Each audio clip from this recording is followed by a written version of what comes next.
Justin Trudeau and his immigration minister, Ahmed Hussein, plan to impose this newly defined human right in the form of a global compact on Canada. We are about to experience the fundamental transformation of our country that Obama envisioned for America.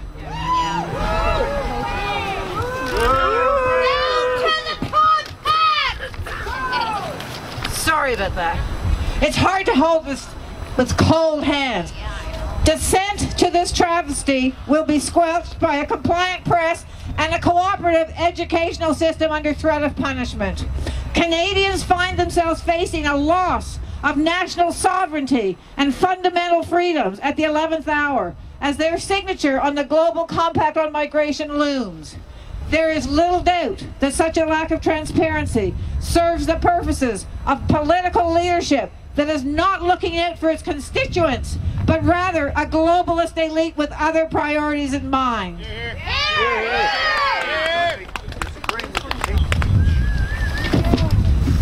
I'm just going to remind you of a few of the key points. It's very quick. Migration will become a human right. It's a privilege! It's a privilege, you're right. Countries must promote the culture of these migrants and promote diversity to its citizens.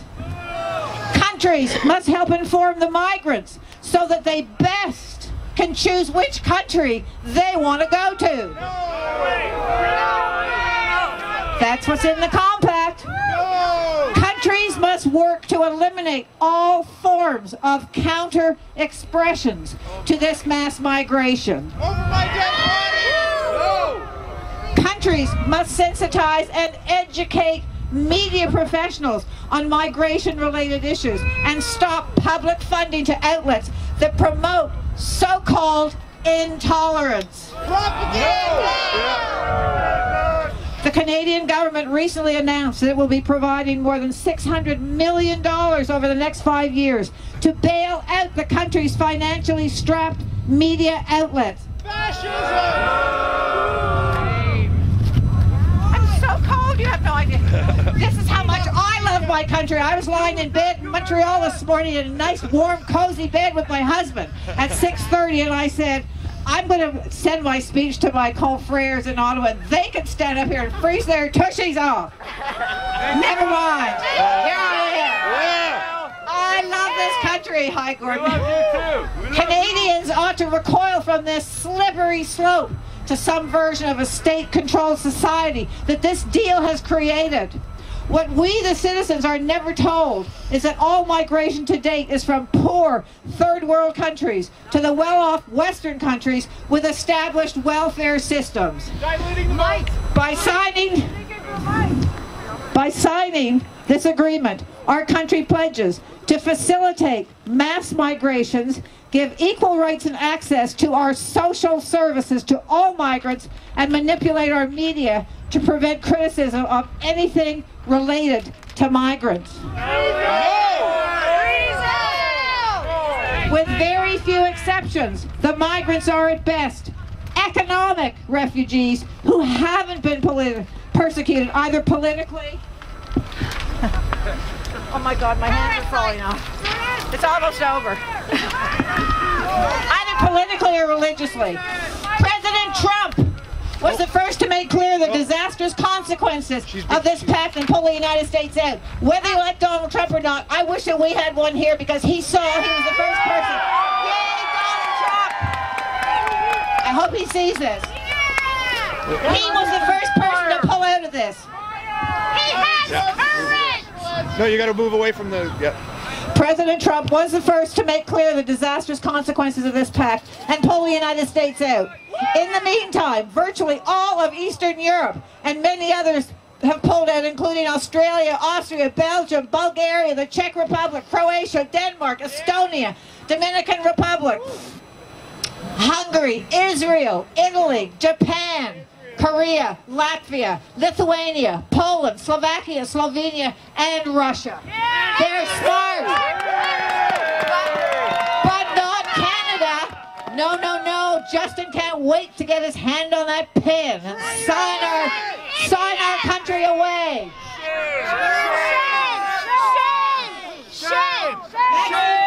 Maxime Bernier was the first politician in Ottawa. Bernie the boss! Yay, Maxime! He was the first to raise the alarm on this global compact over a month ago. He exposed how the government was trying to keep it under the radar. Thank you, Maxime!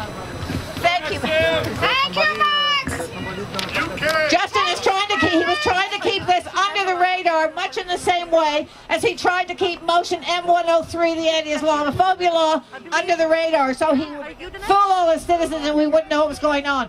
Fortunately, we have some smart people that find out the truth and expose it. In the House of Commons on Thursday, the Trudeau government was asked to reject the UN Global Compact on Migration and to secure the border. The Liberals refused to give unanimous consent, defeating the motion and making their position clear. Shame! Shame! Shame! Shame! Shame! Shame! Shame!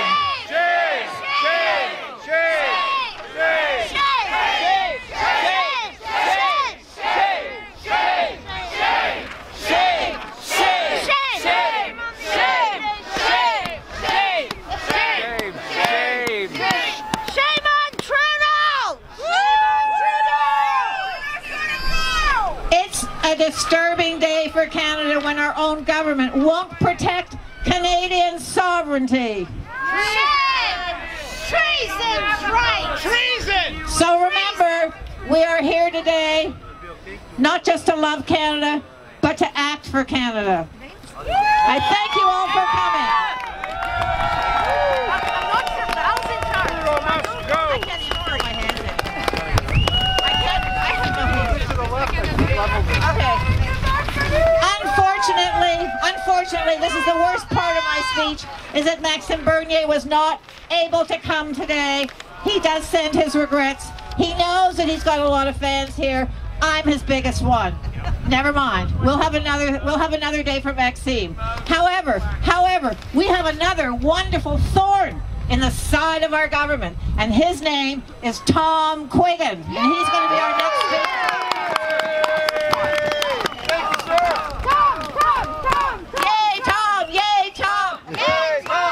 Okay, just quickly, because I hate long introductions. Tom Quiggin has 30 years of practical experience in security and intelligence matters. He's qualified as a court expert in the reliability of intelligence as evidence and on terrorism in both the criminal and federal court. His years of practical experience include a variety of intelligence positions for the Royal Canadian Mounted Police, the Canadian Armed Forces, the United Nations Protection Force in Yugoslavia, Citizen and Immigration Canada for war crimes, the International War Crimes Tribunal for the former Yugoslavia, the Privy Council of Canada, and the Bank of Canada. And he knows his shit! Good morning! Bonjour les autres! Il y a quelqu'un qui vient de l'Acadie, je pense? Hello! Oui, beaucoup de monde Québec aussi. So, we got a son of Cuba the other day. We sent him to McGill University to learn what to say. They taught him about elitism and the globalization way, and he is the Prime Minister of Canada today. I was going to start this with a song. I was going to sing a song about Justin Trudeau and the UN, but the notes on the piano won't go that low, so we won't. Okay, so in the 1990s, I actually attended a cabinet meeting right there in that building as an intelligence officer discussing the threat from Yugoslavia and why we were there. In the past, I've served overseas in Albania, Slovenia, Croatia, Bosnia, Belarus, Russia, and every other hellhole you can imagine, which was where our government loves to send guys like me. Yes, but does Val know? That was always about the external threat. In the late 1990s, I worked for the Intelligence Assessment Secretariat, which directly serves the Cabinet and the Prime Minister, just behind the Langevin building right over there. In 1998, I testified to the Kelly Commission in the Senate about the foreign threat to Canada. Now, as an RCMP intelligence contractor, and yes, I worked for the RCMP for 6 years as an intelligence guy. Hello, RCMP. I testified in court in the Ontario Superior Court, right over there, in an Al-Qaeda-inspired terrorism case, and this was about the foreign threat to Canada. I testified at the Air India inquiry as an expert witness in front of Mr. Justice Major about the foreign threat to Canada. I testified multiple times to the House of Commons and to the Senate committees about the foreign threat to Canada. Now, I can tell you today, the biggest threat to Canada is not foreign, it's domestic. It's the government of Canada. It's the House of Commons. It's the Prime Minister's office, which sits over there in Langevin Block, or whatever we're supposed to call it now. Now, this is the reason I started the Quiggin Report, was to discuss matters of free speech, intelligence, security, and most importantly, the sovereignty of Canada. The submissive mainstream media, made weak and docile by its social justice warrior ethic and its willingness to take government handout money, will no longer tackle the tough issues. And this is sad. This is important.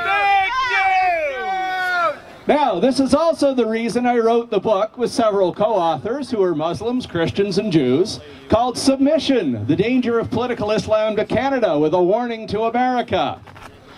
This is also the reason I work with a bunch of different groups trying to bring this message to the Government of Canada, including Muslims Facing Tomorrow. The Government of Canada will not listen to them, they will only listen to foreign folks. It's sad.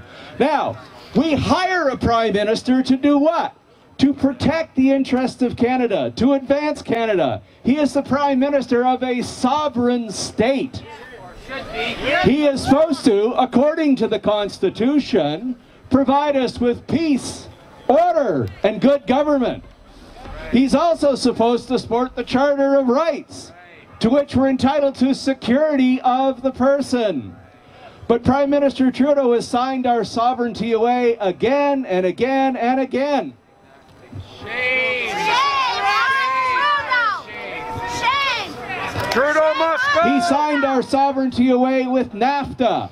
Do you know that in order to negotiate now with a foreign country with a trade agreement, we have to get America's position? Trudeau signed that away. Now, the Paris Climate Agreement is a non-binding agreement, we are told, but yet it is held to our heads like a gun, and we are told Canadians have to pay more and more and more carbon taxes because of a non-binding agreement. Now, here's just a funny thing, nothing to do with the speech really, but you get guys like David Suzuki, rich guy, Al Gore, rich guy, President Macron of France, a rich guy, and Prime Minister Trudeau together to talk about climate change, and they decide the way to fix the climate is to put more taxes on the poor and more taxes on the middle class and give the money away to foreign countries. So the question has to be, how's that working out? How's that working out in France today? France is burning today because of carbon taxes, extremism, and uncontrolled migration. So here's my view on France. Hang on just a second. Carbon tax! That's my view on France, folks. Now, we're told that the UN Compact on Migration is also a non-binding agreement, just like the climate agreement is a non-binding agreement. But Immigration Minister, the Honourable Ahmed Hussein, has already said the Government of Canada will lead the charge on the Global Compact. In other words, the Compact has already become an objective for the Government of Canada. It's become a policy for the Government of Canada. They've already said they're going to triple the rate of migration into Canada in the next 3 years. So, as Valerie mentioned, how bad is this agreement really? How will it affect our sovereignty, our media, our culture, our taxes? Well, other countries around the world are looking at this, and as Valerie has said, their people are speaking and their populations are saying no. Austria, Belgium, Denmark, Italy, the United States, Hungary, Austria, Belgium, Poland, Israel, Estonia, Czech Republic, Croatia, Dominican Republic, Latvia, Slovenia, Slovakia, Russia, Korea, Japan, even Germany is having a fight inside the Reichstag over this, and the Parliament of New Zealand is doing the same thing. They are not happy. Now, what about here in Ontario? The Prime Minister, Mr. Trudeau, meets with Doug Ford, the Premier of Ontario. The Prime Minister literally said in public that Premier Ford doesn't understand the migration problem. No, because they're not in Toronto. Now, what was it that Mr. Ford didn't understand? Mr. Trudeau explained to us in public that Mr. Ford doesn't understand that, quote, Mr. Ford is not aware of our international obligations to the UN. Boom! What? In other words, Prime Minister Trudeau believes that our UN obligations take precedent over Canadian immigration law. He believes he already signed it. Traitor! Already acting. Now remember, this was before the UN Global Compact on Migration. So it is clear to me that Mr. Trudeau will put the UN Compact above Canadian law and above the interests of the provinces. Now, speaking of the provinces, qu'est-ce qui se passe de l'autre côté de la rivière, là? Qu'est-ce qui arrive à Quebec? Let me tell you what's going on in Quebec. Years ago, Quebec negotiated a separate agreement with the country where they control their own migration levels. Some folks didn't like that. Well, who looks like the smart province now? Ouais, c'est pas nous autres, là, c'est pas nous autres qui... ben nous autres, on peut-être pas tellement bright, je ne sais pas, anyway. Now, Prime Minister Trudeau has also told the world that there is no such thing as Canadian values. He told the foreign press... He told the foreign press there is no Canadian core identity. There is no mainstream. We are a post-national state. He actually said this out loud. Just words. He's a traitor! In short, Mr. Trudeau does not put Canada first. He supports the United Nations first, and he puts their views above those of our own. Now, this is the same United Nations that has Pakistan and Iran on a Human Rights Council. Figure that. Two of the world's worst dictatorships that are the most misogynistic, women-beating countries in the world that produce the largest amount of terrorists in the world. And we are supposed to take advice from people like them. Craziness! Now, this week in the United Nations actually had a vote and said Hamas is not a terrorist group. Oh my God! Craziness! This is a group of people who perfected the art of suicide bombing and used children to deliver suicide bombs. And for some reason, rather, we're supposed to believe they're not a terrorist group. And these are the people from whom we are supposed to be taking advice. For this reason alone, I think we should junk the entire process, and Mr. Trudeau should say no to the UN Compact. Now, let me just close this off quickly. There's a guy by the name of Gerard Butts. He kind of works over there.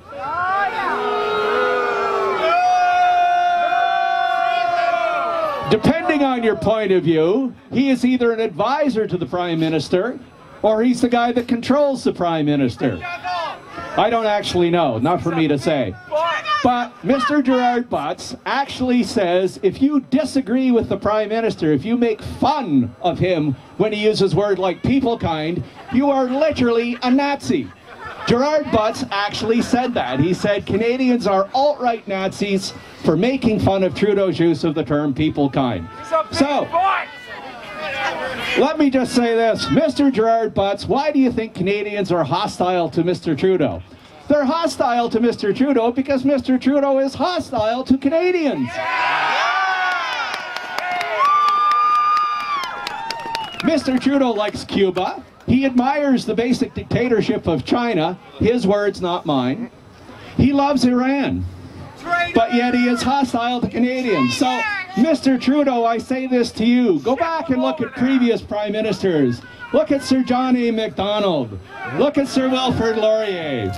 Look at Mike Pearson. Look at Deef the Chief. Those people upped their status. They upped their efforts. They upped unity in Canada. They upped our ability to work as a country. Mr. Trudeau, they upped their prestige. Mr. Trudeau, up yours!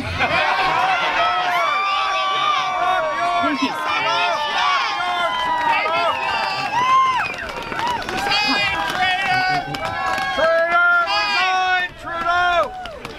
Hi, my name is Alexandra Belair and I'm an immigrant to Canada.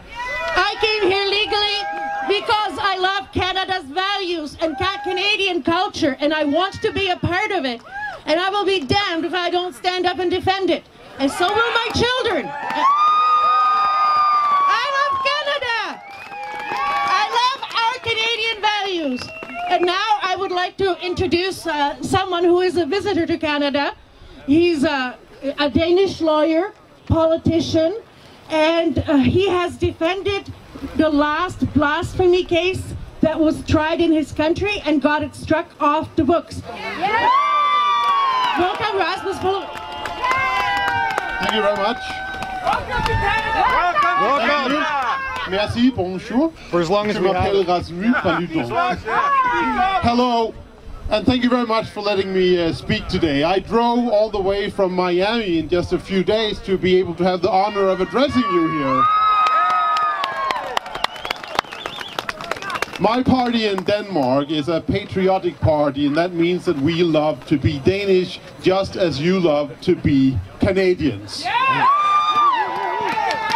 What we share is something that we have to remember is very, very uncommon in the world as a whole.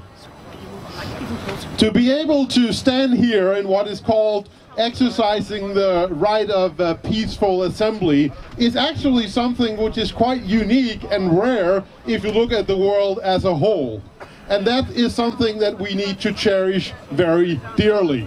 Now, if we allow people from other countries that don't have the same understanding of these basic rights as we do to invade or migrate into our country, then we're just opening ourselves to a world of difficulty.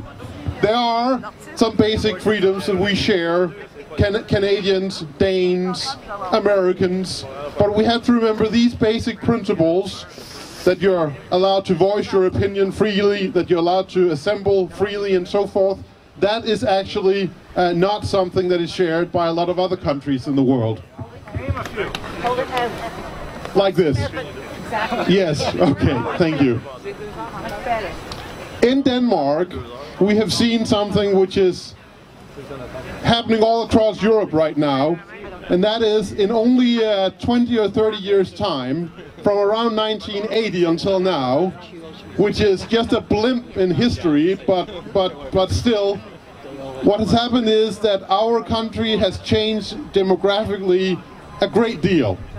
And that means that in 1980 we were almost entirely Danish. We shared the same values, we behaved in the same manner. Those basic ideals that we held, that is, when we disagree, we don't hit each other. When we see a female on the street, we don't automatically think that she is a whore unless she dresses in a certain way. Those basic principles have now changed completely. And I have to warn you that if you don't make sure to guard your borders, the same thing could very well happen here. It's happening now! But what is even more frightening is that in only a few years, 3 years, since 2015 until now, our neighboring country, Sweden, which was only 4 years ago a very proud and highly developed country, is now what I think President Trump would undoubtedly call a shithole country. Unfortunately, this can happen in only a few years.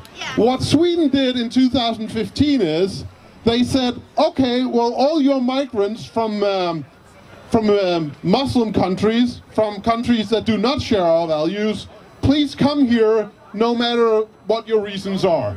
And they did. And that is why now in Sweden there are hundreds of no-go zones, no-go areas, where you cannot have the protection of the law. if you enter there, you do so at your own peril. And right now, the people that do live there, which are mainly the migrants, they kill each other a lot with guns, and they also use hand grenades. Now, you could say that this is a good thing, because then maybe the problem will solve itself, but unfortunately, that is not the case. This is just the beginning of something that will broaden into the areas where the Swedes live. And this is also something we see in Denmark. In Denmark, we see that we have ghettos where there is no longer the rule of law unless the police give it very special attention. No, you have to obey the special rules set up by the migrants.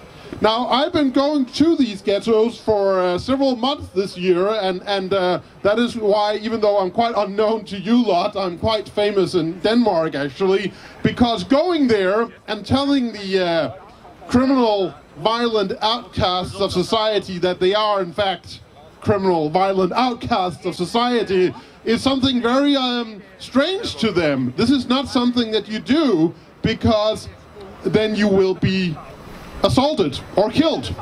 So we had to do this under great protection from the police, and if you want you can check out YouTube and you will see that often they actually came very close to me and did some bad things to me, but this is necessary. This is necessary to do because you have to show everybody what is happening in your country. So that is why, obviously, Canada has to stop the migration of people that are unable or unwilling to conform to Canadian values.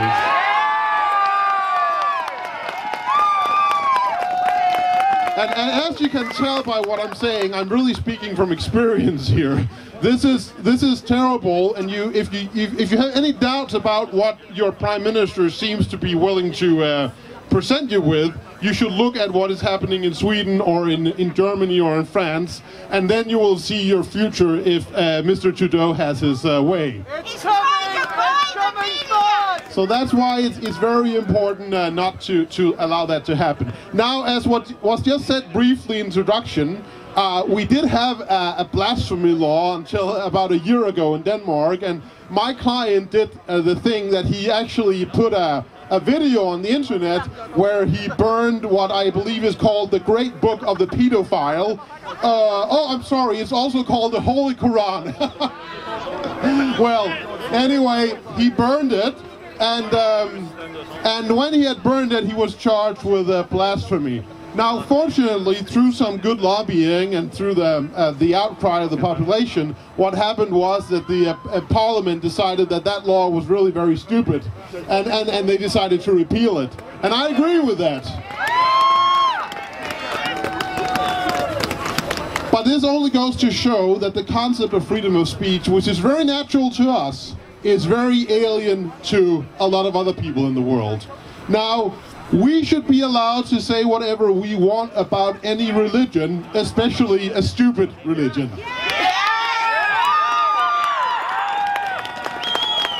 But what I've just said and what we agree on is something which is completely alien and foreign to the people that are subscribers to the stupid religion.